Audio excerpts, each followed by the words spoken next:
The massive transport ship Galactic Unity drifted through the void of space, its hull gleaming under the light of distant stars. Inside its training decks, the sound of heavy footsteps echoed as alien cadets moved through their daily routines. The ship served as the premier military academy for the Interstellar Defense Coalition, where the galaxy's finest warriors came to prove themselves worthy of defending civilization against the ever-present threats lurking in the darkness between worlds. Commander Zektar stood at the observation deck, his four arms crossed behind his back as he watched the current batch of trainees struggle through basic combat simulations. His species, the Kytherian, had dominated military strategy for over 3 millennia. Standing nearly 8 feet tall with chitinous armor plating naturally grown from their skin, they were the undisputed masters of warfare in the known galaxy. Their multiple limbs allowed them to operate complex weapon systems with deadly precision, while their enhanced reflexes made them nearly unstoppable in combat. The commander's mandibles clicked with satisfaction as he observed a Zephyrian cadet execute a perfect flanking maneuver against a holographic enemy. The blue-skinned humanoids were known for their tactical brilliance and had served alongside the Kytherians as elite soldiers for centuries. Their ability to process multiple battle scenarios simultaneously made them invaluable assets in any military operation. Near the training grounds center, a group of crystalline beings practiced energy manipulation techniques. Their translucent bodies could channel and redirect various forms of energy, making them living weapons capable of devastating attacks. They moved with fluid grace, their forms shimmering as they absorbed and expelled bursts of simulated plasma fire. But it was the solitary figure in the corner that drew Zektar's attention and caused his confidence to waver slightly. A human trainee sat alone, apparently studying tactical manuals on a portable display. The creature looked so fragile compared to the other species present. Humans had only recently been discovered by the Coalition, emerging from a small planet in an unremarkable solar system on the galaxy's outer rim.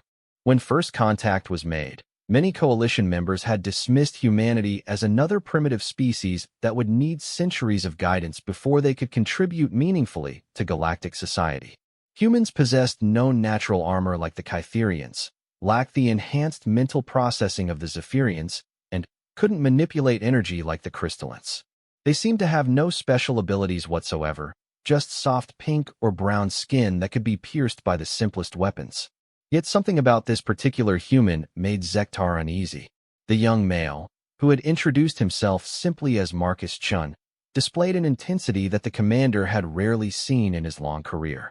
When other trainees socialized during breaks, Marcus continued studying.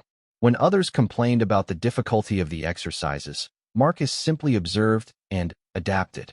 There was something in his eyes that reminded Zektar of the look predators got when they had found their prey. The training session ended, and cadets began filing out of the simulation chamber. Marcus remained seated, still absorbed in his studies. Zektar decided to approach him directly. The commander's heavy footsteps announced his presence, but the human didn't look up until Zektar's shadow fell across his display. Trainee Chun, Zektar's voice rumbled through his vocal slits. The session has concluded. Marcus looked up, meeting the commander's 4 eyes without flinching. Most new recruits showed at least some intimidation when confronted by a fully grown Kytherian warrior, but this human maintained steady eye contact. Yes, sir. I was reviewing the tactical scenarios from today's exercises.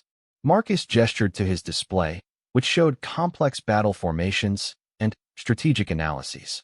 And what conclusions have you reached? Zektar asked, genuinely curious despite himself. Marcus stood, his movements careful and measured. With respect, sir, I believe the current training methods are designed for species with specific biological advantages. The scenarios favor those who can process information quickly or have natural defensive capabilities. That is correct, Zektar replied. Combat requires beings who can survive and adapt to extreme situations. Those who lack such abilities are typically assigned to support roles. I understand, sir. However, I was wondering if there might be alternative approaches that could be effective for those of us without such natural gifts. The commander's mandibles twitched with amusement. You believe you can develop tactics that could make a human competitive against a Kytherian warrior? or a Zephyrian strategist? I'd like the opportunity to try, sir. Zektar studied the human more carefully. There was no bravado in his voice, no false confidence, just a quiet determination that spoke of careful thought and planning. The commander had seen this look before in the eyes of warriors who had survived battles that should have killed them. Very well, Trainee-chun. Tomorrow's exercise will be a comprehensive combat simulation. You will be given 1 hour to demonstrate whatever tactics you believe might be effective. If you fail to meet the minimum performance standards, you will be transferred to logistics training immediately. Understood, sir. May I ask what the performance standards are?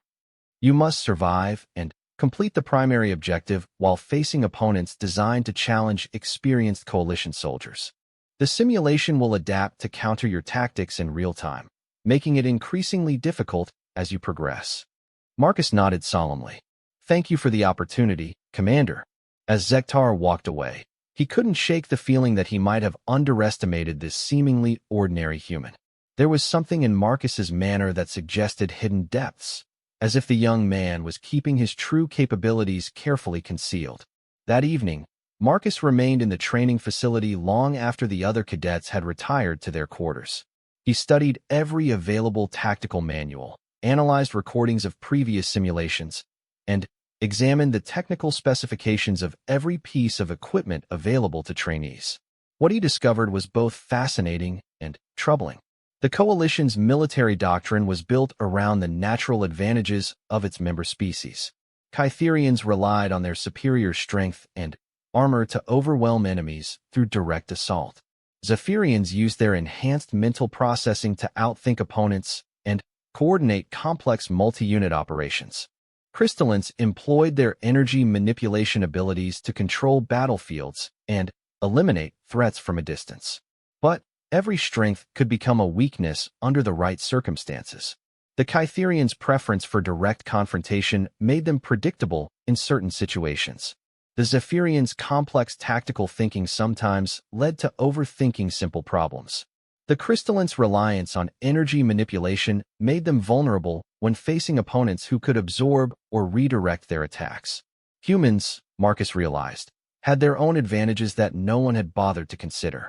They were adaptable in ways that specialized species often weren't. They could think outside established patterns because they hadn't spent millennia developing rigid tactical doctrines. Most importantly, they were consistently underestimated by everyone who met them. As Marcus continued his research, he began to formulate a plan that would either prove human potential or end his military career before it truly began. The simulation tomorrow would test not just his tactical abilities, but the entire philosophical foundation of how the Coalition approached warfare. Word of the unusual challenge had spread throughout the training ship by morning. Cadets from various species gathered in the observation galleries to witness what many assumed would be a human's swift defeat and humiliation. Even the ship's senior officers had taken time from their duties to observe the proceedings. Commander Zektar entered the simulation control room, where technicians were making final adjustments to the training program. The exercise had been designed as a comprehensive test of military competency, featuring multiple objectives, adaptive enemy AI, and increasingly challenging scenarios. Is the simulation prepared? Zektar asked his chief technician, a Zephyrian named Veltar, whose blue skin shimmered with concentration. Yes, Commander. The program will begin with standard reconnaissance and tactical assessment scenarios before progressing to direct combat situations. The AI opponents have been programmed to adapt to the trainees' tactics and counter them effectively. And the human trainee? He arrived early and has been conducting equipment checks for the past hour.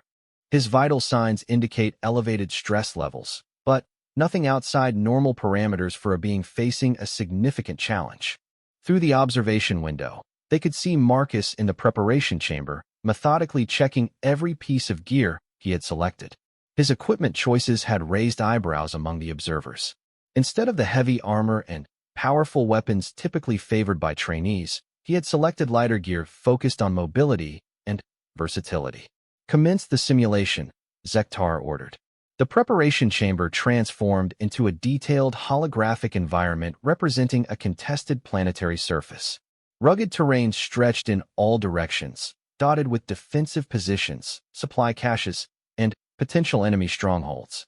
Multiple objectives appeared on Marcus's tactical display, each requiring different approaches and skill sets to complete successfully. In the observation galleries, alien cadets leaned forward with anticipation. Many had wagered on how quickly the human would fail, with most estimates ranging from 5 to 15 minutes before he would be overwhelmed by the simulation's challenges. Marcus stood motionless for several moments, apparently taking in the scope of the environment around him. His breathing was steady, his posture relaxed despite the magnitude of the task before him. When he finally began to move, it was with purpose and determination that surprised many of the observers. Rather than rushing toward the nearest objective as most trainees did, Marcus began what appeared to be a systematic survey of the entire tactical area. He moved carefully from position to position, avoiding detection by the enemy AI while gathering intelligence about their capabilities, positions, and response patterns. Interesting approach, Veltar commented. Most trainees attempt to complete objectives quickly to maximize their scores. This human appears to be prioritizing information gathering over immediate action. Commander Zektar said nothing, but his attention was completely focused on Marcus's methodical progress through the simulation. There was something almost predatory about the way the human moved, staying just outside the enemy's detection range while observing their behaviors and weaknesses. 20 minutes into the simulation, Marcus had completed his reconnaissance phase and begun implementing a strategy that defied conventional coalition tactics. Instead of engaging enemies directly, he began a campaign of misdirection and psychological warfare that played on the AI's programmed responses in unexpected ways.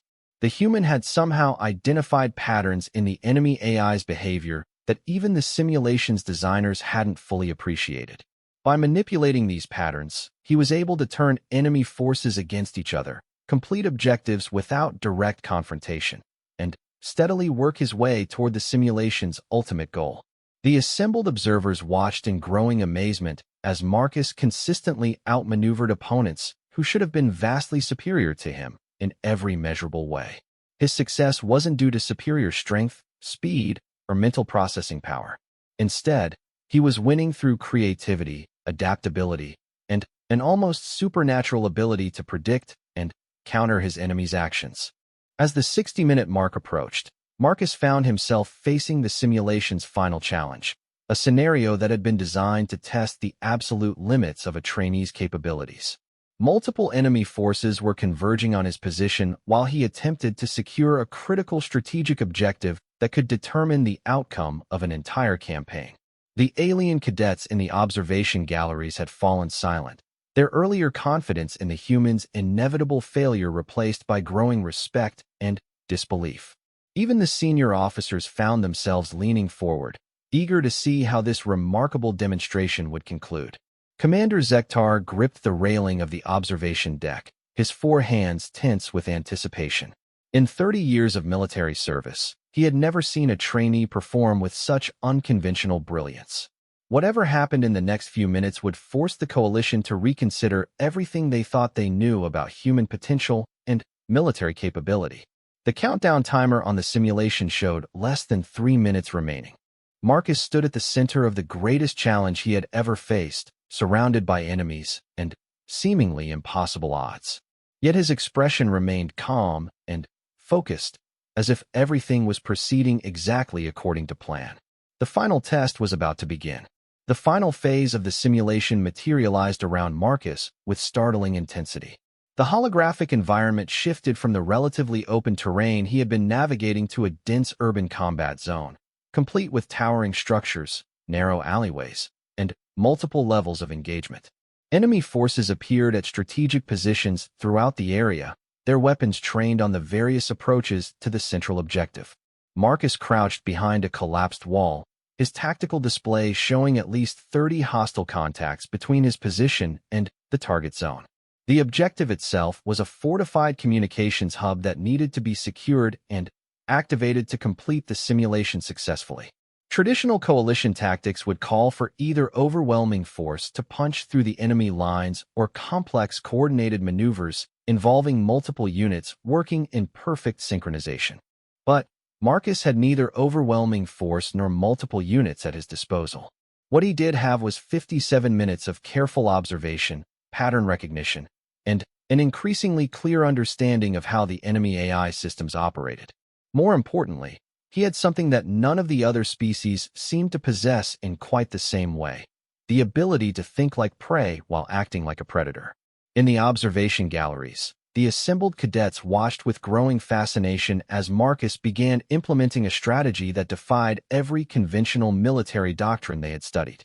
Instead of seeking the most direct route to the objective, he began moving through the urban environment in what appeared to be a random pattern, ducking in and out of buildings, doubling back on his own path, and occasionally exposing himself to enemy observation before quickly disappearing again. "What is he doing?" asked Cadet Thixera, a young crystalline whose translucent form shimmered with confusion. "His movement pattern makes no tactical sense." Nearby, a Kytherian trainee named Graktor clicked his mandibles dismissively. "The human has panicked under pressure. He's running around without purpose, wasting precious time." But Commander Zektar was beginning to see something different in Marcus's seemingly erratic behavior. The human's movements weren't random at all. They were carefully calculated to trigger specific responses from the enemy AI, responses that Marcus had apparently predicted based on his earlier reconnaissance. Every time Marcus appeared in the enemy's line of sight, the AI units would adjust their positions to counter what they perceived as potential attack routes. But Marcus wasn't actually planning to attack from any of those positions. Instead, he was systematically manipulating the enemy forces into abandoning their optimal defensive positions in favor of covering approaches he had no intention of using. Veltar, the Zephyrian technician monitoring the simulation, noticed the pattern first. "Commander, the human is engaged in what appears to be tactical deception on a scale I've never observed in training exercises. He's essentially conducting a one-person psychological warfare campaign against the enemy AI." "Explain," Zektar commanded, his four eyes never leaving the display showing Marcus's progress. "The AI units are programmed to respond logically to perceived threats and tactical situations. The human has identified the specific parameters that trigger these responses and is manipulating them to force the enemy into suboptimal positions. Watch."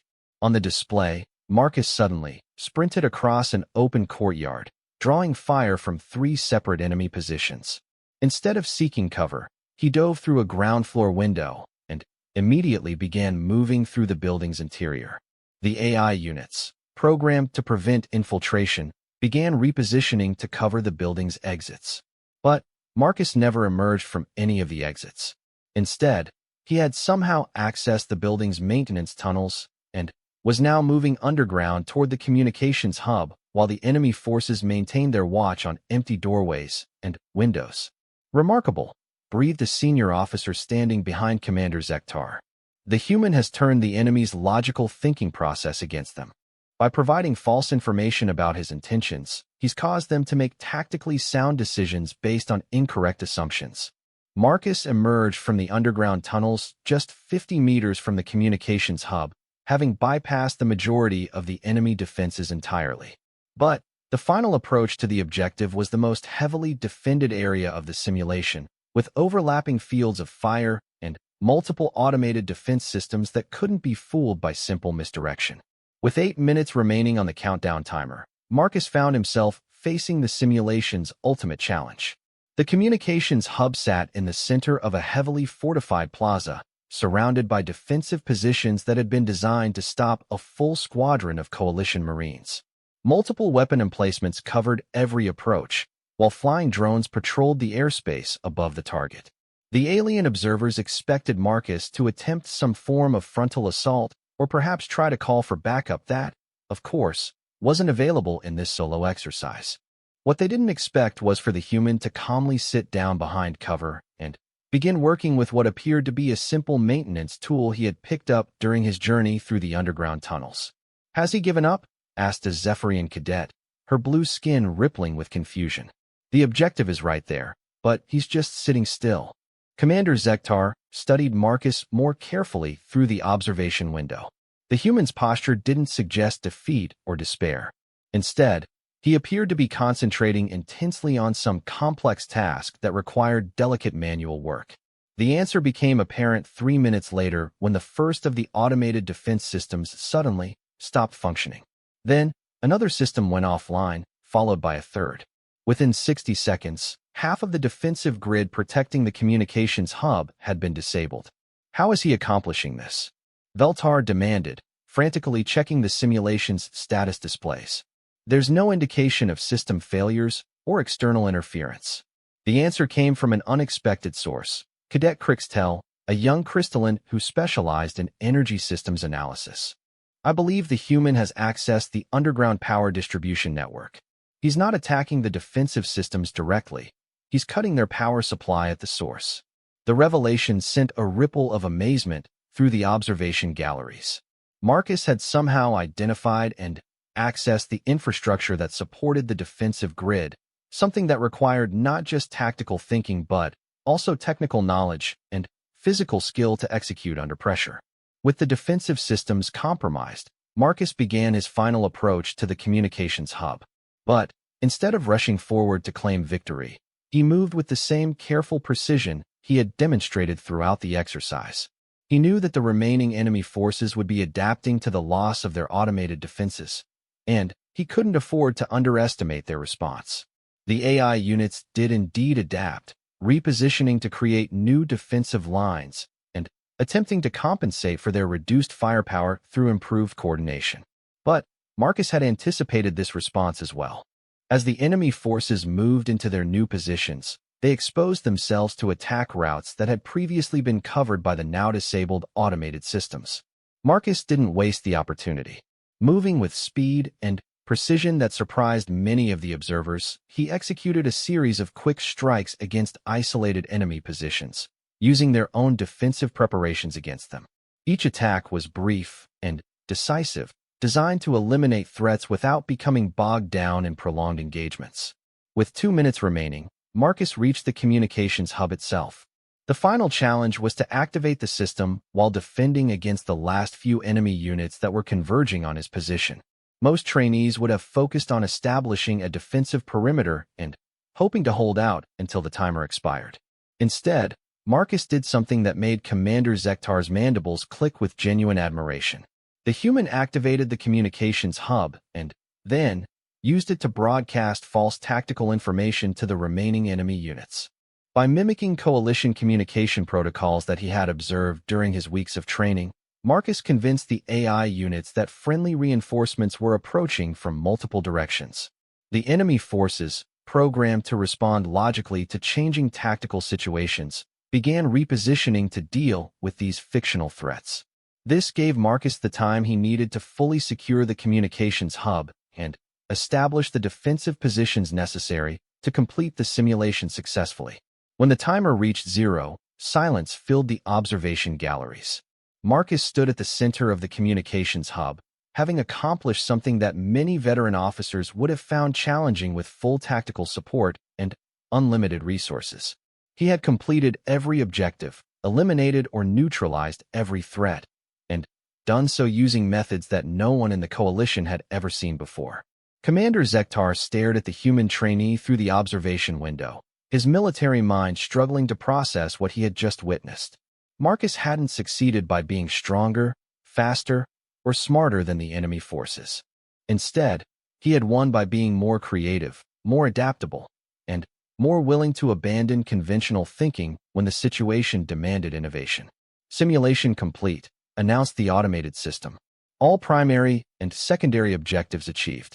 Trainee performance rating, exceptional. The word exceptional had never been applied to a human before in any coalition military context.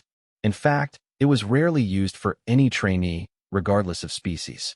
The rating was reserved for performances that exceeded all established benchmarks and demonstrated capabilities that suggested potential for advanced leadership roles. As the simulation environment faded away, Marcus remained standing in the now empty chamber, his breathing steady despite the intensity of the past hour. He had proven that humans could contribute meaningfully to coalition military operations, but, more importantly, he had demonstrated that different didn't necessarily mean inferior. The alien cadets in the observation galleries began filing out, their conversations filled with excitement and speculation about what they had just witnessed. Many of them were reconsidering their assumptions about not just humans, but about the nature of military excellence itself. Commander Zektar, however, remained at his observation post, studying Marcus with new eyes. The human had displayed capabilities that went beyond simple tactical proficiency. He had shown a level of strategic thinking and adaptability that suggested potential for much greater responsibilities than anyone had previously imagined. But with recognition of Marcus's abilities came new concerns for the commander. If one human could perform at this level after only a few weeks of basic training, what might an entire unit of humans be capable of with proper preparation and equipment? The implications were both exciting and somewhat unsettling for a species that had grown accustomed to military dominance. As Marcus finally made his way out of the simulation chamber, he found himself face to face with Commander Zektar. The Kytherian's four arms were crossed in what Marcus had learned was a gesture of respect among his species. "Trainee Chun," the commander said, his voice carrying a tone that Marcus hadn't heard before. "Your performance today was unprecedented." "Thank you, sir. I hope it demonstrates that humans can contribute to coalition operations." "It demonstrates far more than that," Zektar replied. "It suggests that we may need to reconsider our entire approach to military training and tactical doctrine. Your methods today were unlike anything I have seen in 30 years of service." Marcus nodded respectfully. "I simply tried to work with the capabilities I have, sir, rather than attempting to copy the methods that work for other species."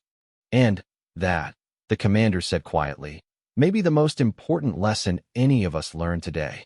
As Marcus walked away to join the other cadets for debriefing, Commander Zektar made a decision that would have far-reaching consequences for both human integration into coalition society and the future of galactic military doctrine.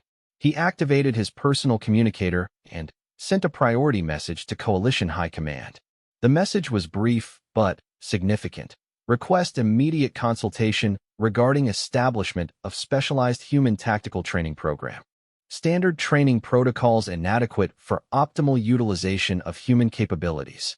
Recommend expedited review of human military potential assessment." The response came back within an hour, carrying orders that would change Marcus's life and set in motion events that would reshape the galaxy's understanding of what it meant to be human in a universe full of seemingly superior alien civilizations. But, for now, Marcus simply joined his fellow cadets in the mess hall, unaware that his 60-minute triumph had just altered the course of human-alien relations for generations to come. 3 days after Marcus's remarkable simulation performance, the Galactic Unity received an unexpected visitor. A sleek diplomatic cruiser docked with the training ship, carrying Admiral Kellex Vormain, one of the highest-ranking officers in the Coalition Defense Force. The Admiral's arrival sent ripples of excitement and nervousness throughout the ship's crew and cadets alike. Admiral Vormain was a legend among Coalition forces. A Vorthak, his species stood nearly 10 feet tall with naturally armored skin that could deflect most small arms fire. The Vorthak had been instrumental in establishing the Coalition 3 centuries ago, and their military prowess was matched only by their diplomatic wisdom. For an admiral of Vormain's stature to personally visit a training vessel was unprecedented. Commander Zektar met the admiral at the docking bay, his 4 arms positioned in the formal military salute of his people. Behind him stood his senior staff, equally rigid with formal protocol. "Admiral Vormain," Zektar intoned respectfully, "welcome aboard the Galactic Unity. We are honored by your presence." The admiral's massive form moved with surprising grace as he returned the salute. "Commander Zektar, I've come to personally observe this human trainee whose performance has generated such interest at Coalition headquarters. Trainee Chun has been remarkable, sir. His tactical innovations have forced us to reconsider many of our assumptions about human capabilities." "Show me everything," Vormain commanded. "I want to review the complete simulation recordings, examine his training records, and observe him in action myself."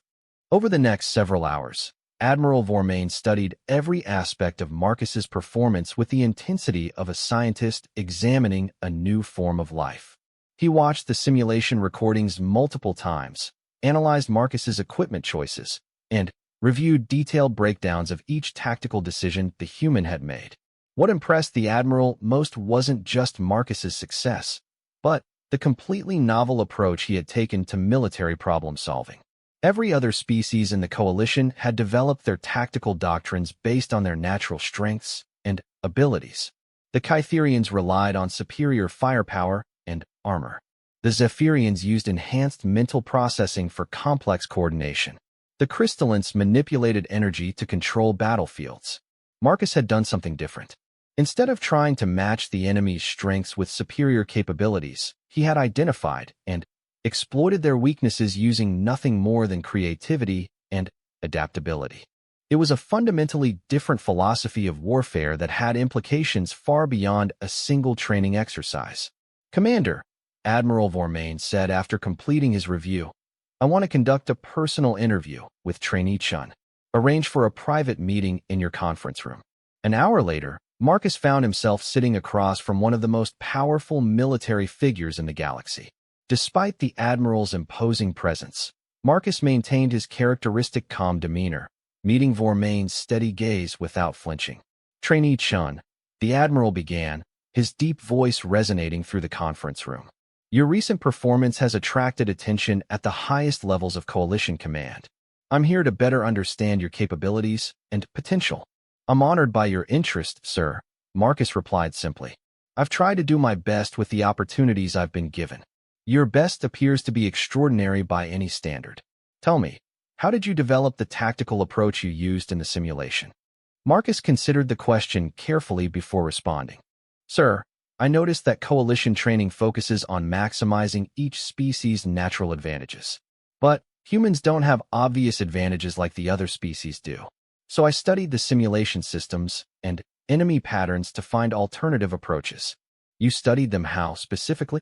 "I watched other trainees run simulations and noticed that the AI enemies responded in predictable ways to certain actions. They were programmed to be tactically sound, but that predictability could be exploited if you understood their decision-making patterns." Admiral Vormain leaned forward, intrigued. "And you discovered these patterns during your preparation time?" "Actually, sir, I've been observing training sessions since I arrived on the ship. Every species has different natural abilities, but they all tend to use direct approaches to problems. The AI systems were designed to counter those direct approaches effectively. So you developed an indirect approach?" "Yes, sir. Humans have survived on our home world by being adaptable rather than dominant. We learned to outthink predators that were stronger and faster than us. I applied the same principles to the simulation."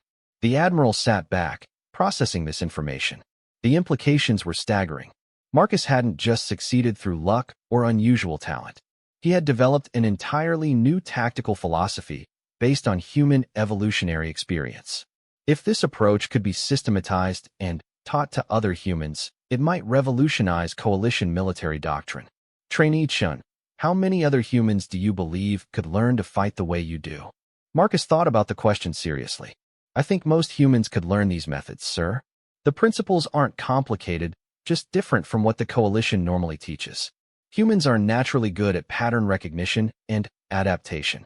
We had to be, to survive on Earth." "Earth? Yes. I've read the initial contact reports about your homeworld.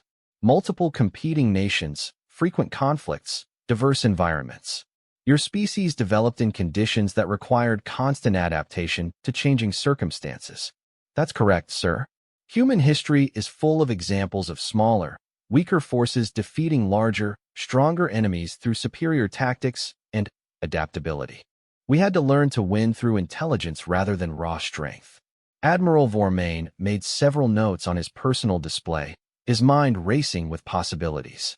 The coalition had always recruited member species based on their natural military advantages. But what if there was value in recruiting a species whose advantage lay in having no specific advantages at all? "I have a proposition for you, Trainee Chun. Coalition High Command has authorized me to offer you an accelerated training program. Instead of completing standard cadet training, you would work directly with our Tactical Development Division to explore human military potential." Marcus felt a surge of excitement, but maintained his composure. "What would that involve, sir?" You would help design new training programs specifically for human recruits. You would test unconventional tactical concepts against our most advanced simulation systems. And, eventually, you would lead the first all-human military unit in Coalition history. The offer was beyond anything Marcus had dared to hope for when he first applied for Coalition military service. But it also represented a massive responsibility that would affect not just his own future, but the future of all humans who might follow in his footsteps. Sir, I'm honored by the offer, but I want to make sure I understand the implications. You're asking me to help prove that humans can be effective Coalition soldiers. I'm asking you to help us understand what humans are truly capable of when given the opportunity to develop their own tactical doctrine instead of trying to copy other species. Marcus nodded slowly. I accept, sir. When do I start? Immediately. You'll be transferred to the Coalition Tactical Development Center at Nexus Station. Commander Zektar will provide you with detailed briefings on what to expect. As the Admiral stood to leave, he paused at the conference room door. Trainee Chun, one final question. What do you believe is humanity's greatest strength? Marcus didn't hesitate. We never stop trying to find a better way, sir. Other species perfect what they're naturally good at, but humans always assume there's a solution they haven't found yet. Admiral Vormain smiled, the expression looking somewhat fierce on his armored features. I believe that perspective may be exactly what the Coalition needs. After the Admiral's departure, news of Marcus's assignment spread quickly throughout the training ship. The reaction from other cadets was mixed.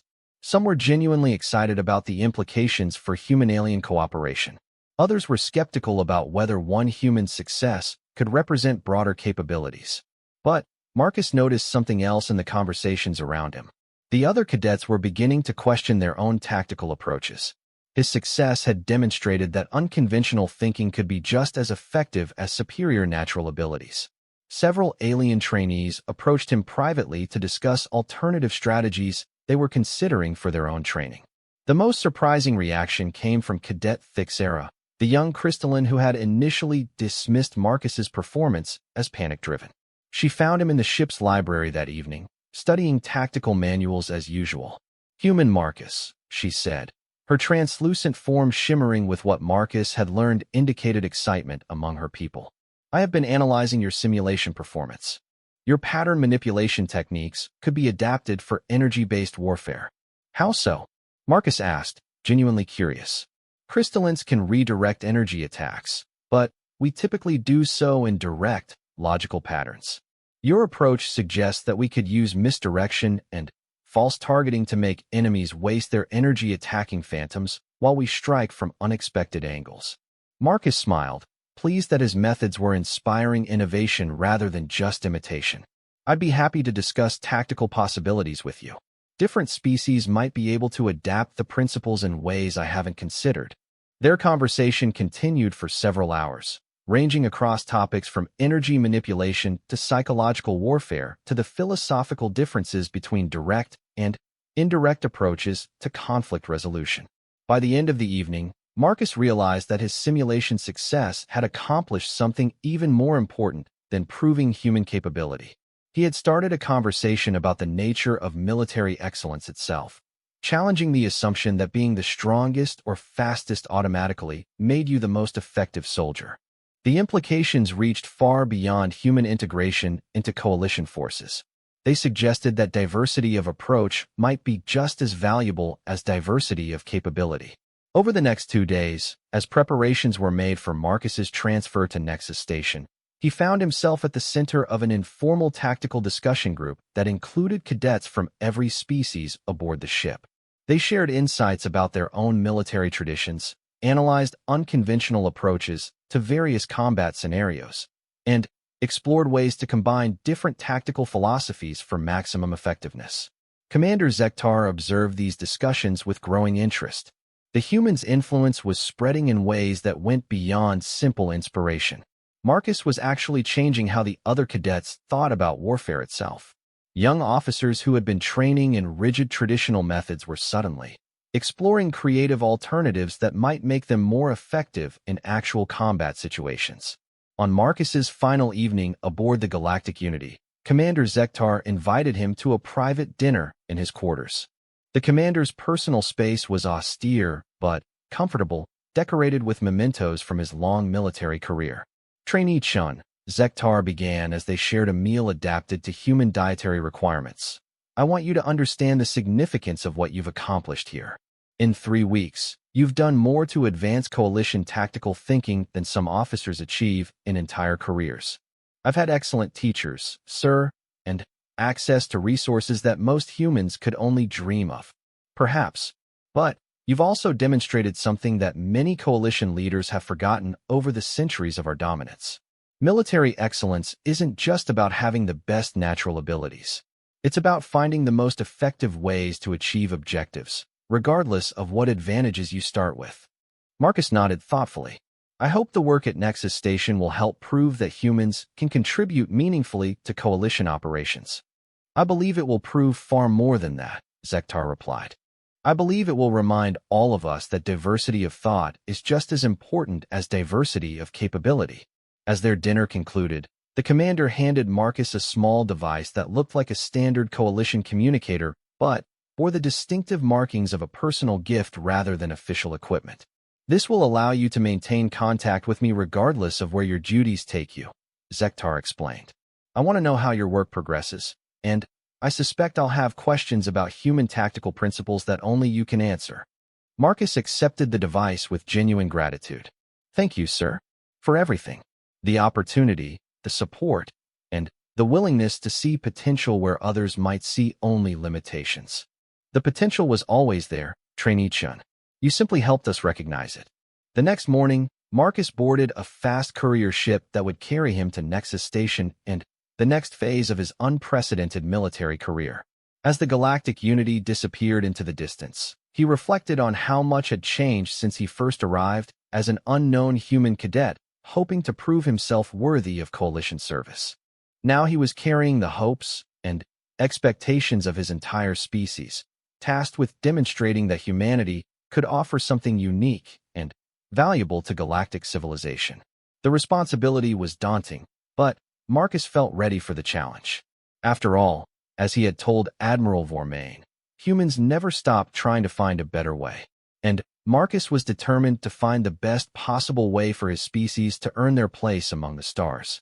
Nexus Station hung in the void like a massive crystalline flower, its multiple arms extending outward from a central hub that housed the Coalition's most advanced research and development facilities. The station was a marvel of engineering, representing the combined technological achievements of dozens of species working in perfect harmony. As Marcus's courier ship approached the docking bay, he marveled at the sheer scale of the facility that would be his new home. The Tactical Development Center occupied an entire arm of the station, its laboratories and simulation facilities designed to test the most advanced military concepts in the galaxy. Dr. Yelena Korvash, a distinguished Vorthack scientist who specialized in tactical analysis, met Marcus at the docking bay personally. Trainee Chun, she said, her armored form towering over Marcus as they shook hands in the human fashion she had apparently researched in advance. Welcome to Nexus Station. I've been looking forward to working with you since Admiral Vormain forwarded your performance records. Thank you, Doctor. I'm eager to begin contributing to the Coalition's tactical development efforts. Excellent. Let me show you to your quarters, and then we'll begin with a comprehensive assessment of your capabilities. As they traveled through the station's corridors, Dr. Korvash explained the scope of the research they would be conducting together. We're not just interested in understanding how you achieved success in that simulation, Marcus. We want to understand the fundamental principles underlying human tactical thinking. Is there evidence that other humans think tactically the way I do? That's one of the questions we're here to answer. The Coalition has never encountered a species quite like humanity before.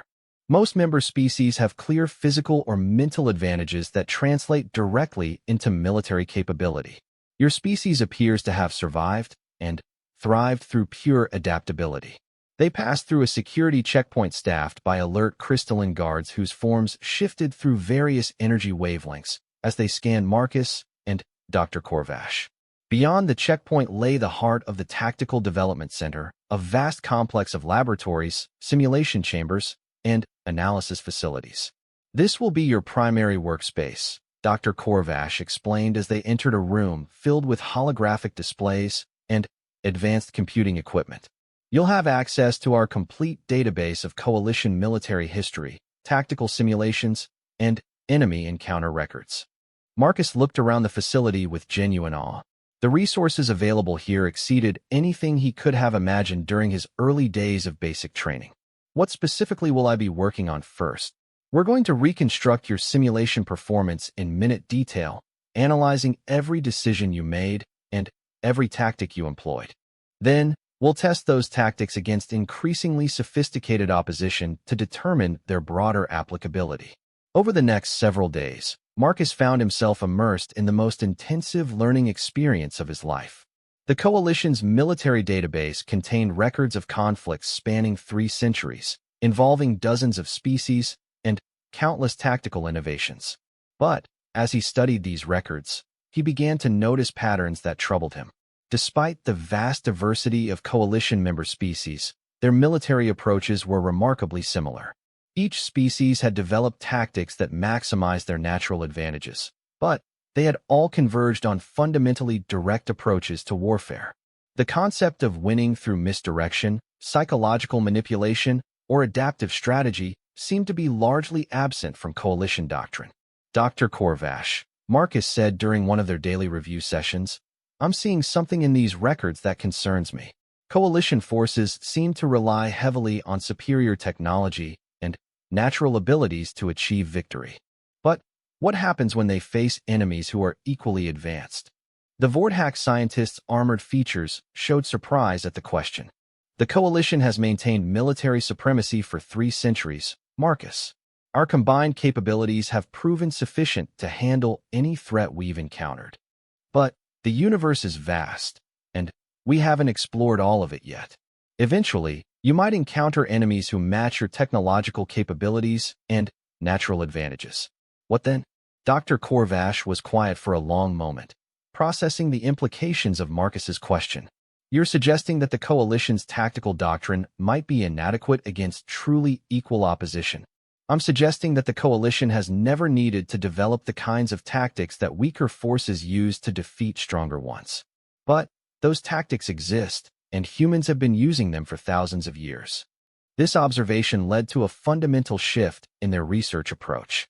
Instead of simply studying Marcus's simulation performance, they began exploring human military history to understand the tactical principles that had emerged from humanity's violent and competitive past. What they discovered astonished the Coalition researchers. Humanity had developed an incredibly sophisticated understanding of asymmetric warfare, psychological operations, and adaptive strategy. Concepts like guerrilla warfare, intelligence operations, and technological innovation born from desperation were central to human military thinking. "Look at this," Marcus said, displaying records of Earth's World War II for Dr. Korvash and her research team. The Allied forces developed completely new tactical approaches to defeat the Axis powers. Deception operations, combined arms tactics, strategic bombing campaigns, special operations forces, all innovations born from necessity. Dr. Korvash studied the records with growing fascination. "Your species developed these concepts while fighting against other humans, not against alien invaders or existential threats. Humans have been at war with each other almost continuously throughout our recorded history. We've had to constantly innovate to gain advantages over enemies who shared our basic capabilities." The implications were staggering. While Coalition species had developed military doctrines based on their natural superiority over potential enemies, humans had evolved tactical thinking based on the assumption that their enemies might be just as capable as they were. This had led to a fundamentally different approach to warfare that emphasized creativity, adaptation, and psychological operations over raw strength. "Marcus," Dr. Korvash said quietly, "I need you to design a comprehensive training program based on human tactical principles. We're going to test it against our most advanced AI opponents and see if these approaches can be effective on a larger scale." The training program Marcus developed over the next 2 weeks was unlike anything in Coalition military history. Instead of focusing on individual species' strengths, it emphasized adaptability, creative thinking, and the ability to exploit enemy weaknesses rather than matching their strengths. The program included modules on psychological warfare, deception operations, asymmetric tactics, and rapid adaptation to changing battlefield conditions. Most importantly, it taught students to think like underdogs who had to win through superior strategy rather than superior force. When Dr. Corvash presented the preliminary results to Admiral Vormain during his next visit to Nexus Station, the Admiral's reaction was immediate and decisive. "Begin testing immediately," he ordered. "I want to know if these human tactical principles can be taught to other species and how effective they might be in actual combat situations." The testing phase began with volunteer cadets from various species who were brought to Nexus Station for advanced tactical training. Marcus found himself in the unprecedented position of teaching coalition military officers how to fight like humans. The results were remarkable. Kytherian warriors learned to use misdirection and psychological pressure to defeat opponents they couldn't overpower directly. Zephyrian strategists discovered how to exploit their enhanced mental processing to develop deception operations that confused enemy decision-making. Crystalline soldiers learned to use their energy manipulation abilities for adaptive camouflage and false targeting. But the most significant breakthrough came when Marcus began training mixed-species units that combined different tactical approaches into integrated strategies. A team consisting of a human, a Kytherian, a Zephyrian, and a crystalline proved capable of defeating simulation opponents that had been designed to challenge entire squadrons of traditional coalition forces. The key, Marcus explained to Dr. Corvash and Admiral Vormain during a briefing on the mixed unit results, is that each species brings different capabilities to the team, but they're all trained to think adaptively rather than relying on predetermined tactical approaches. "Show me," Admiral Vormain commanded. The demonstration that followed would become legendary within coalition tactical circles. Marcus led his mixed-species team through a simulation designed to test the limits of conventional coalition doctrine. The scenario involved a heavily defended enemy stronghold that intelligence indicated could only be taken through overwhelming force. Instead of mounting a direct assault, Marcus's team spent the first 30 minutes of the exercise conducting what appeared to be random reconnaissance activities. But each team member was actually gathering specific intelligence about enemy capabilities, response patterns, and psychological profiles. The crystalline team member, working with Marcus's guidance, used energy manipulation to create false sensor readings that convinced the enemy defenders they were facing a much larger attacking force. The Zephyrian strategist used enhanced mental processing to coordinate multiple deception operations simultaneously, while the Kytherian warrior employed psychological intimidation tactics that caused several enemy units to abandon their positions. Marcus himself served as the team's adaptive coordinator, adjusting their strategy in real time based on enemy responses and changing battlefield conditions. When the enemy adapted to one tactic, the team immediately shifted to a different approach that exploited the new defensive positions. Within 45 minutes, the enemy stronghold had been captured with minimal casualties and without firing a single shot. The defenders had been outmaneuvered, demoralized, and psychologically defeated by opponents who had never engaged them in direct combat. Admiral Vormain watched the entire exercise in stunned silence. When it concluded, he turned to Dr. Corvash with an expression of profound realization. "Doctor, how quickly can we implement this training program across the entire coalition defense force?" "Admiral, with respect, implementing this program broadly would require fundamental changes to coalition military doctrine. We're not just talking about new tactics. We're talking about a completely different philosophy of warfare. Then, we begin implementing it immediately. The universe is vast, and Marcus is correct that we will eventually encounter enemies who match our technological and physical capabilities. When that day comes, I want coalition forces to be prepared to fight like humans." The directive that went out from Admiral Vormain's office that evening would reshape coalition military training for generations to come. But, more immediately, it established Marcus Chen as the first human to achieve the rank of Tactical Innovation Specialist, a position that had never existed before and was created specifically to recognize his unique contributions to coalition defense capabilities. As Marcus stood in his quarters that evening, looking out at the stars through the station's massive viewing ports, He reflected on how far he had come since that first day aboard the Galactic Unity. He had wanted to prove that humans could contribute to coalition military efforts. Instead, he had demonstrated that humans could revolutionize coalition military thinking. But Marcus also understood that his success was just the beginning. The real test would come when these new tactical approaches were applied in actual combat situations against real enemies. The simulation victories were promising, but warfare was never as predictable as any simulation could capture. Still, as he prepared for sleep in his comfortable quarters aboard one of the galaxy's most advanced research facilities, Marcus felt a sense of satisfaction that went beyond personal achievement. He had opened a door for his species that would allow humans to take their place as equals among the stars. And, perhaps more importantly, he had reminded the galaxy's most advanced civilizations that sometimes the greatest strength comes not from natural advantages, but from the relentless human refusal to accept that any problem is unsolvable. 6 months after Marcus's promotion to Tactical Innovation Specialist, the Coalition received its first real test of human-inspired military doctrine. Long-range scouts detected an approaching fleet of unknown vessels at the edge of Coalition space.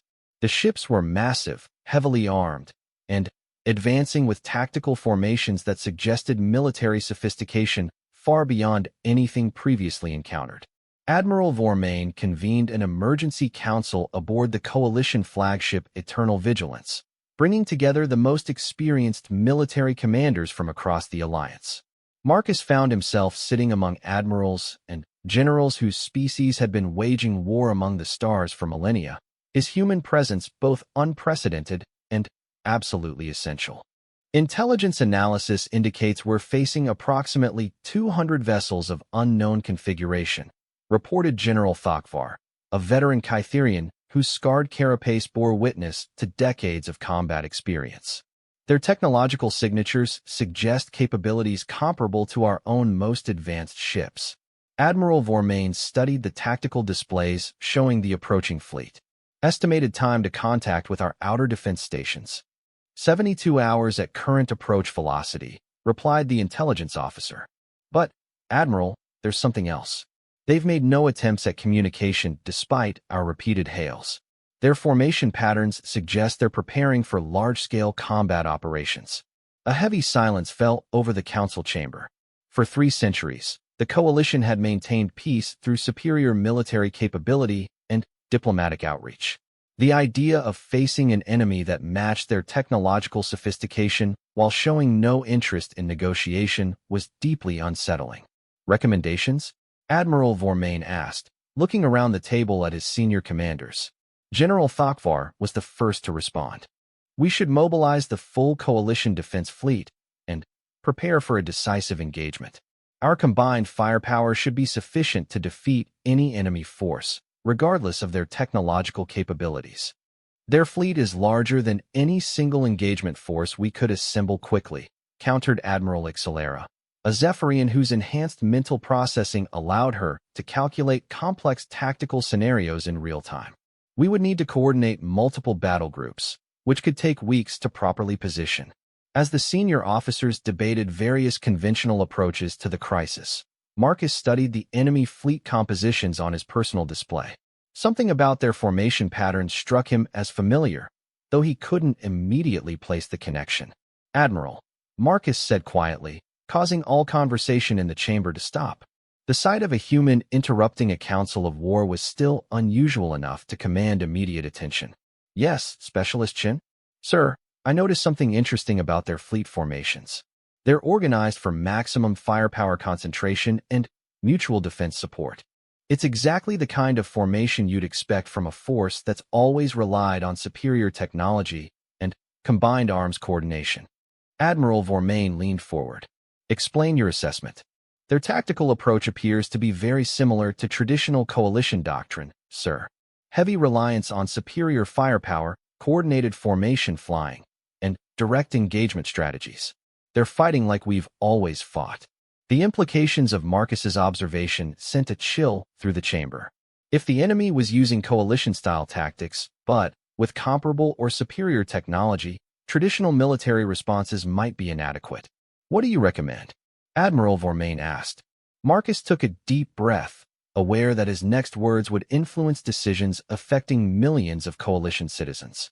Sir, this might be the perfect opportunity to test human tactical principles in actual combat. Instead of meeting their strength with our strength, we could use asymmetric approaches to exploit their tactical assumptions. General Thakvar's mandibles clicked with skepticism. You're suggesting we abandon proven tactics in favor of experimental human methods during our most serious military crisis in centuries. I'm suggesting we use tactics they won't expect, sir. If they're approaching this conflict the way coalition forces traditionally approach conflicts, they'll be prepared for direct confrontation, superior firepower, and coordinated formation attacks. They won't be prepared for deception operations, adaptive tactics, and psychological warfare. Admiral Vormain studied Marcus intently. Elaborate. What specifically are you proposing? Over the next 2 hours, Marcus outlined a comprehensive strategy that would have been unthinkable under traditional coalition doctrine. Instead of assembling massive fleets for decisive battle, he proposed dividing coalition forces into smaller, more flexible units that could operate independently while coordinating through adaptive communication networks. The plan involved elaborate deception operations to make the enemy believe they faced both larger and smaller coalition forces than actually existed. Rapid deployment units would harass enemy formations to disrupt their coordination, while specialized teams would attempt to infiltrate and sabotage key enemy vessels. Most importantly, Marcus proposed abandoning fixed defensive positions in favor of mobile tactics that would force the enemy to constantly adapt to changing threats.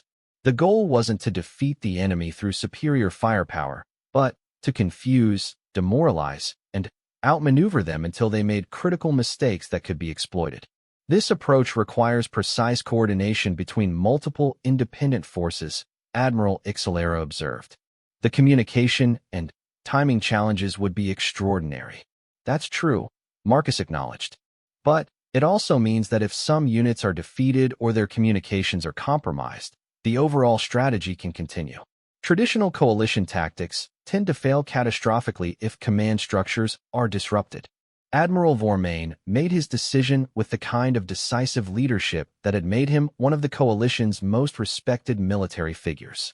We'll implement a hybrid approach.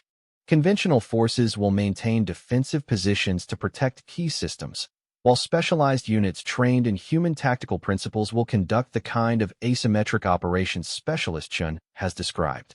The 72 hours that followed were among the most intense preparation periods in coalition military history. Ships were retrofitted for stealth operations, communication networks were reconfigured for distributed command structures, and crews trained in rapid deployment tactics that emphasize flexibility over firepower. Marcus found himself aboard the fast cruiser Adaptive Spirit, leading a mixed-species crew that had been specifically trained in human tactical principles. The ship's complement included volunteers from every coalition member species, all eager to test these revolutionary approaches in actual combat. When the enemy fleet finally reached the edge of coalition space, they encountered something completely unexpected. Instead of massive defensive formations waiting to engage them in traditional battle, they found seemingly empty space with only occasional sensor contacts that appeared and disappeared too quickly to target effectively. The enemy response was predictable according to human tactical analysis. They tightened their formations, increased scanning intensity, and began advancing more cautiously toward coalition core systems. But this caution actually worked against them, as it made their movements more predictable and gave coalition forces more time to position for optimal strikes. Marcus coordinated the first phase of operations from the Adaptive Spirits Command Center, watching as dozens of small coalition units began what appeared to be random harassment attacks against the enemy fleet's periphery. But the attacks weren't random at all.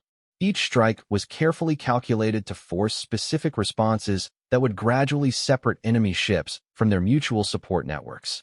Enemy formation is beginning to stretch, reported Lieutenant Velka, a Zephyrian tactical officer whose enhanced mental processing allowed her to track dozens of simultaneous engagements.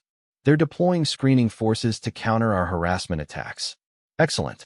Signal all units to begin Phase 2. Phase 2 involved the most audacious deception operation in coalition history.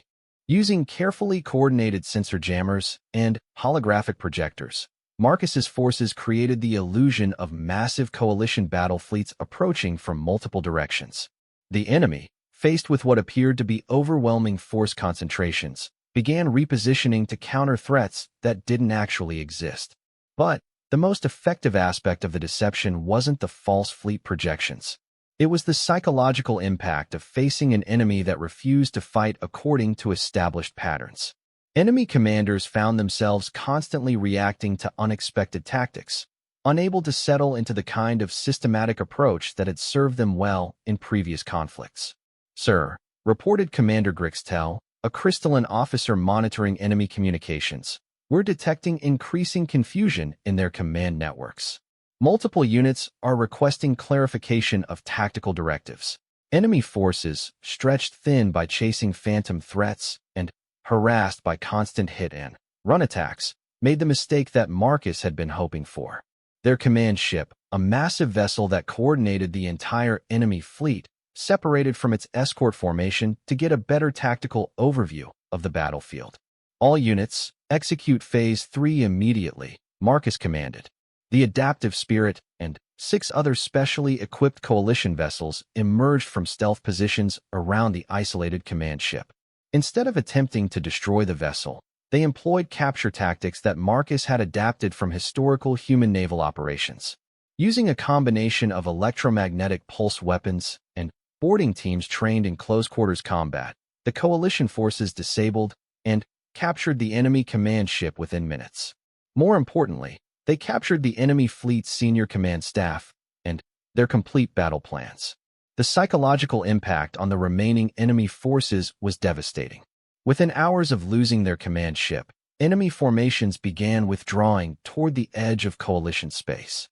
Some vessels attempted to continue the attack independently, but without central coordination, they were easily defeated by conventional coalition forces that had been held in reserve. The crisis that had threatened to become the largest military conflict in coalition history was resolved within 36 hours, with minimal casualties and no significant damage to coalition infrastructure. More importantly, it had been resolved through tactics that no enemy force could have anticipated based on previous coalition behavior. Admiral Vormain's after-action report to Coalition High Command would become required reading at military academies throughout the galaxy. But, for Marcus, the most satisfying moment came 3 days after the battle, when he received a personal message from Commander Zektar aboard the Galactic Unity. "Specialist Chun," the message read, "I have reviewed the complete tactical records of the recent engagement. Your performance has validated every prediction I made about human military potential.